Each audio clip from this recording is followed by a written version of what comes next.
Hello, loved ones. Welcome to the Whose Life Is It Anyway podcast. We made this for you who are now ready to help create a world that works for everyone. Enjoy. Okay, welcome. Today we are very excited to be joined by Heidi Crockett, the nervous system magician. She is a psychotherapist specializing in the brain, in trauma and sexual health. And she has some really exciting tips for us that we are very excited to hear about. We are also working a lot with the brain and trauma and all that. So Heidi does a lot of great work, and she is applying it to herself, which is something that many therapists could learn something from, including ourselves. So lizard versus wizard brain, what is that all about, Heidi? Right. So I'm going to explain it briefly during our talk, but one of my free giveaways is an hour-long talk where I go into it in great detail. So Awesome. I'm talking about specific brain regions. The lizard brain is kind of like the limbic region. It's also called the default mode network. And then the wizard brain, it's called your prefrontal cortex. It's the part of you that thinks about thinking, or it does executive function. So I'm talking about two different kind of zones that we occupy, and when we're in those zones, we think very differently, we make very different decisions. All right. So how does that work?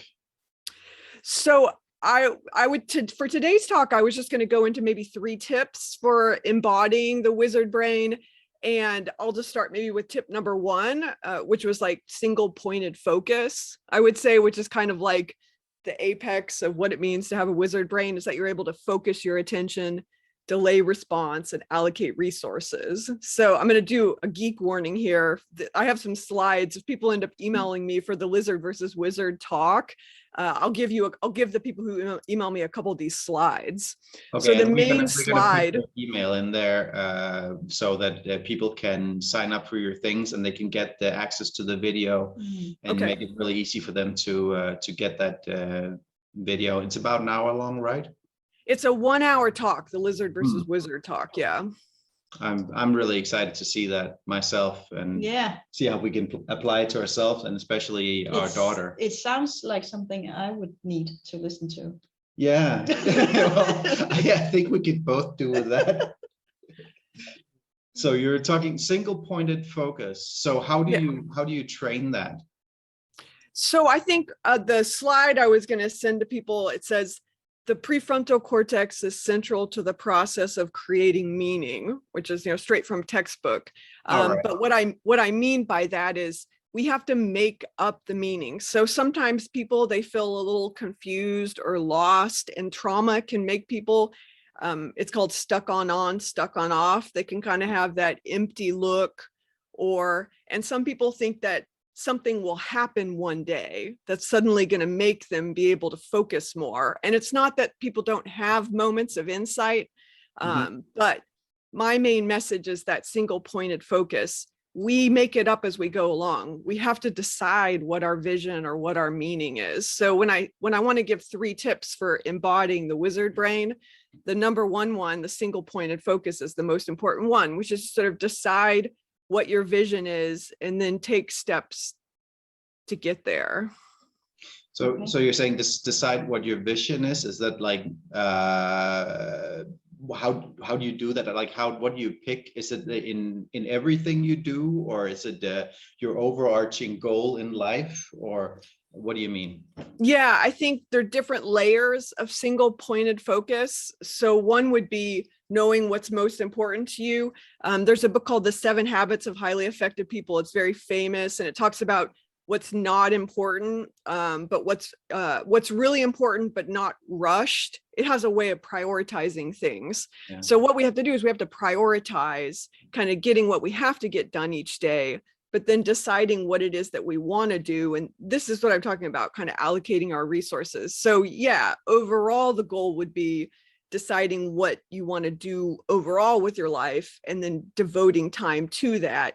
But we all have to, do things to make a living, or, if we have children. So just figuring out single pointed focus is about not getting weighed down by heavy states like depression or bad habits, and being able to maintain the focus on those daily things, but also being able to focus on that thing that we really want.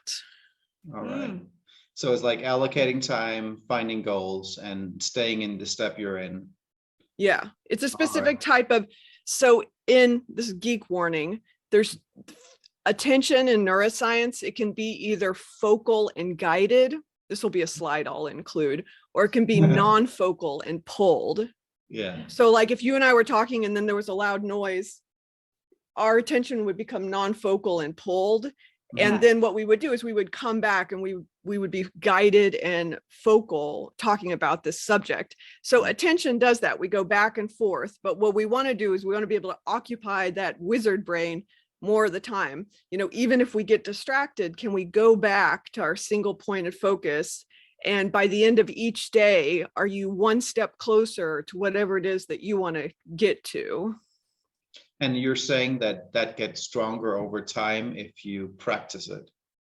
Yeah, it's a matter of prioritizing, and it really is a matter of self-care and also self-esteem, which also kind of leads to tip number 2 that I was going to give is kindness.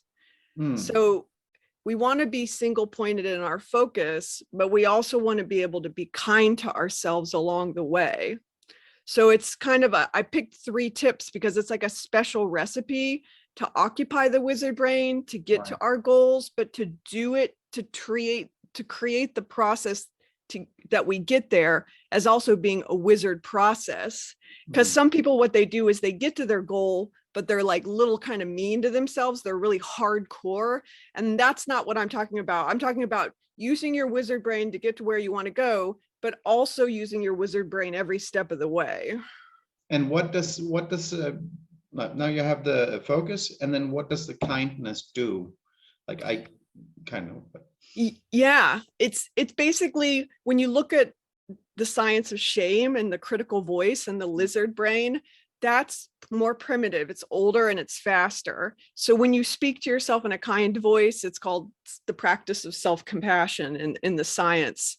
It wires your brain up. It's called the social engagement system optimally. It calms down the lizard brain. The kindness does. It gives you access to the wizard brain. So kindness is like the secret sauce that wires the brain up right. Wow. Well, yeah, and I know that's like something we've been working on a lot for ourselves in all of this. Like most have heard about our story, and it wasn't until we started like being good to ourselves, taking care of ourselves, putting ourselves first, and actually allowing ourselves to be who we were, and accepting what is, but we still beat it ourselves up. So we really benefited when we started being more kind to ourselves. So that single point focus, kindness towards oneself, and then what's the third? The third point I decided was for Mr. Rogers. He said, look for the helpers.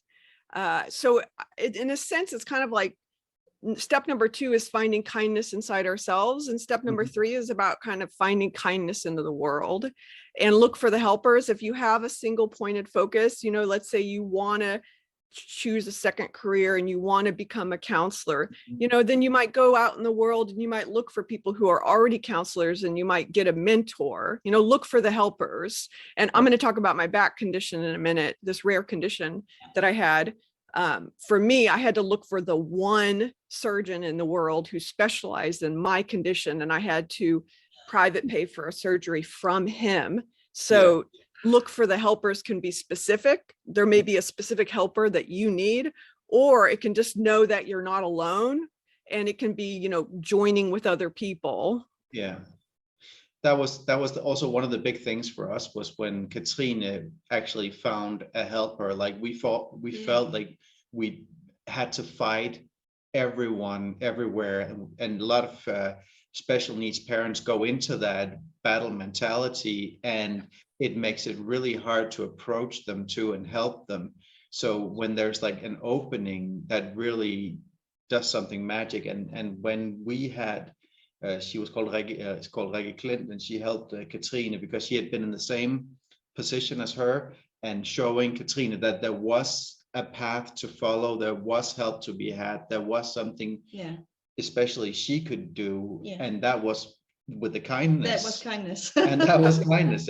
Yeah. And that really opened up our whole path towards healing and making a much better life for ourselves, even though we were at that point in a really, really bad place. Our daughter had night terrors and all these things, but the kindness and the helpers, that's what changed it for us. Yeah, So, and I would say the reason why I just want to say is that we're wiring the brain up correctly. That internal kindness, it's called a compassionate other, like learning to talk to yourself as if you were your own best friend. It's called the compassionate other in research. And then having people who care about you on the outside, that's called having securely attached relationships. Those two things grow your wizard brain. That's fantastic. So how do you so now those three things, you apply them to yourself. You're talking about having this this back condition, and so how does that work for you? What do you do specifically for you? So what's different, oftentimes in my lectures, people will see my lizard versus wizard talk. It's like all science. Today, I just wanted to explain, people who know me know that I live with like really high levels of pain. And actually, I've always had the vision that I will get a full recovery for my back. So I was thinking where I am now is almost like step 99 out of 100 steps. Even though I still have pretty high levels of pain, I feel like I can see the end. In terms of, I didn't know what the condition was for a very long time. And then in 2016, I realized that I had a rare version of a rare condition. And it was then that I was able to pursue treatment for it. So what I wanted to do was just apply those three principles to what I'm doing today for my back condition, instead of kind of telling the whole story because it's long. Yeah. Okay. So let's start with single pointed focus. So what I have discovered, which I'm super excited about, is using cold water to heal my back. So there's a Springs here that has like a 50-degree Fahrenheit cold plunge that's like 10 degrees Celsius. And I work my way up, but now I spend about an hour at a time in the cold plunge. Yeah. Without going into hypothermia. Correct. I do a specific type of breathing. It involves a lot of long exhale, because exhale puts you in the parasympathetic state, and I'll jog, and I'm only waist down. I'll wear like a hat and a scarf. So yeah, I keep myself in a certain state during the hour so I don't go into hypothermia and get frostbite or something. Yeah. Good idea. All right. So that's single pointed focus. So I have had this pain where the hardware was in my back that was like kind of nerve related, that up until I found the cold water, there didn't seem to be anything that could really fix it other than eating very healthy and rest. So I'm super excited about the power of cold. It seems to cause some kind of healing reaction in the body. And so just so people know where I am on my path, I discovered the cold plunge in August, and I've been going 1 or 2 days a week. So I've gone a total of 25 days since August, and I've done a total of about 75 hours in the cold plunge at this point. So I'm single pointed focus, getting to that cold plunge. So this is kind of how it applies to me, step 1. And I'm fully 100% off the crutches. So I've been on crutches for 9 years. Wow. Yeah. And so when I jog in the cold plunge, it's getting like that foot better. So it's a way to rehab. And then step 2, kindness, right? How am I being kind to myself? So I'm really talking about applied kindness, right? So mentally, I'm really freezing and I don't want to be in the cold plunge. So people would be like, how is that kind? Right? That doesn't seem very kind. But physically, the cold is yummy. to my back. It feels so good. So I have to, this is single pointed focus in a sense, or discernment. This is what the wizard brain does. It focuses attention, it delays response, and it allocates resources. So I listen to what the cold does to me physically, and I delay response mentally. My brain is like, it's really cold in here and you need to get out. So the kind thing for me is to stay in the water for that hour, reminding myself that at the end of the hour, I'm going to go fully rest for at least 2 or 3 hours. I'm going to drink green juice. I'm going to eat like beans and peanut butter and jelly sandwich. Yeah, I do things both before and after I do this kind of training that are kind to myself. So I'm just explaining, this is how I'm kind to myself. Hmm. And then I guess the third tip, since I'm applying it, is look for the helpers. So it just depends. I would say sometimes I take people with me to the cold plunge. What's really interesting is there's a hot pool right next to the cold pool, and people get a real kick out of the fact that I'm in the cold plunge for a real long time. And I've been, this last time I was just there yesterday, and I was telling people, I've got 5 minutes left. Who wants to come into the pool with me? Yeah. So a couple of people came in, and for them, being in the cold was for 5 minutes was like a challenge for them. So look for the helpers. So instead of me being like, oh, I'm all alone, I'm the only one doing this, I looked for the helpers and I got other people to join in, and it became this like really fun thing. You know, we all got out, there were like 6 of us and we all got out at the pool at the same time. So that's an example of tip number 3. Yeah. That's awesome. Couldn't also like the helpers be like external things like the cold plunge in and of itself? Like, yes, it's being exactly from some, well, for me, a higher source that guided you and suddenly show you what is possible through something that you would otherwise never do because it's just too uncomfortable or something else. Yeah. And I would say even the whole experience of me being in the cold plunge, it's very much about the helpers outside and my internal relationship with, it's called intuition. Intuition is one of those higher functions of the wizard brain. You've got a neural network in your heart and a neural network in your gut, and both of them go up through the insula to the prefrontal cortex. So intuition is a part of that wizard brain thinking. And I'm very like in touch with my body, and I check in just when each time I'm doing the round. You know, if I ever get too tired or something like that, then I would get out. So it really is like an ongoing process, just checking in. Mm-hmm. So I like what you said about look for the helpers, how it definitely is, you know, being able to be in touch with me inside, and also to know that the cold plunge exists, right? Yeah.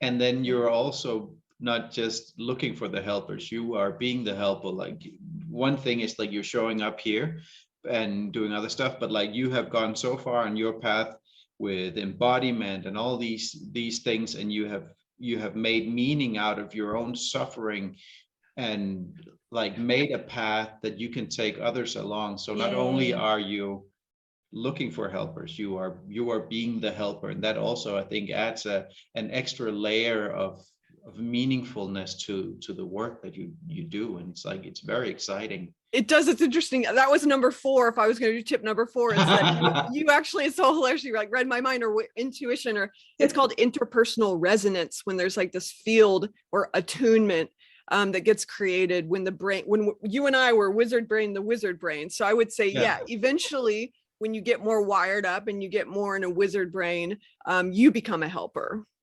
Yeah.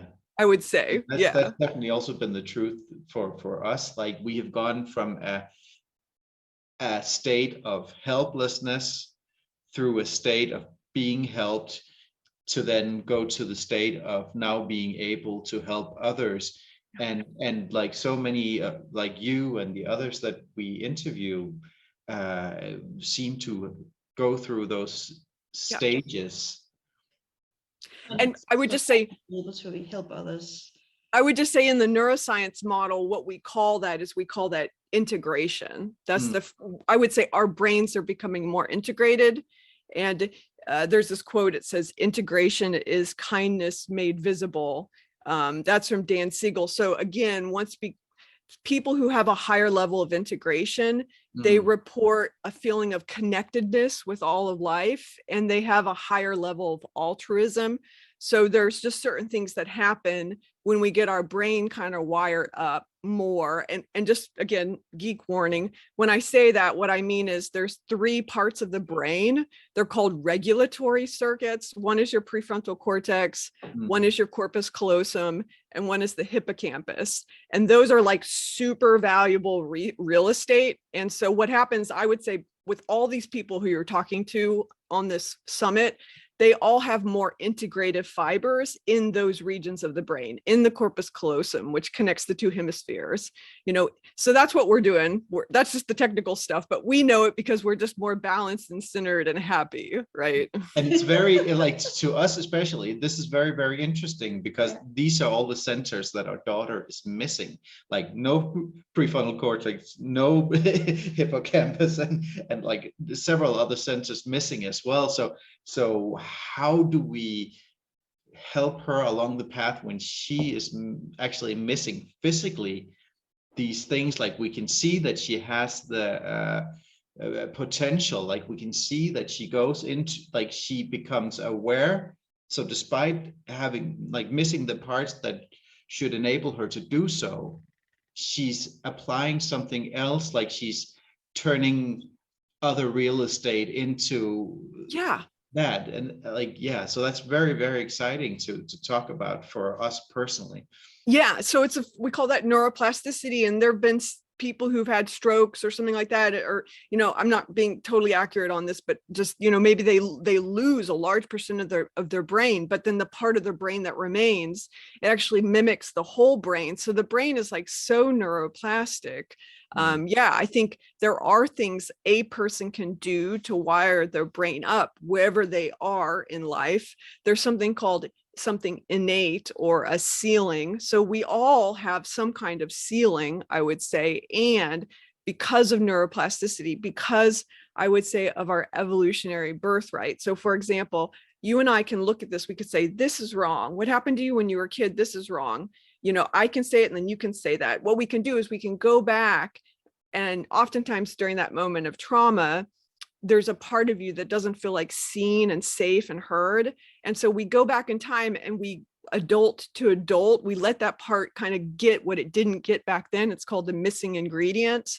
And I would say it's the same thing in present day time. And I don't really have time to get into it too much, but it's really the crucial thing. So I'll say this to everyone. We oftentimes know what we don't want. It's called a cue of danger, and it really is coming from the lizard brain. But it takes a wizard brain to realize what we do want, which is how I kind of started this whole thing. It's called a cue of safety. So when anyone in the room listening, when you think of something it is you don't want, what is hard to figure out is what it is you do want. And specifically, if something is triggering you and you're ruminating, you're thinking about it, oftentimes what you need is the missing ingredient. You actually need to give yourself a different state, a state of being that's, for example, joyous or connecting, rather than reliving the state where you're unhappy. That's really awesome. Let's just a couple minutes more if you have the time. Yeah, that's fine. Hey, thanks for watching. If you liked what you just saw, head on over to whoselifeisitsummit.com/podcast, where you can find full-length episodes as well as in audio format, and we do a lot of other cool stuff. You can hang out with us and other like-minded individuals who want to create a world that works for everyone, and we do that on our platform, where we can chat, and we have Q&As and exclusive interviews as well. So there's so much to get over there. So come on over and play with us.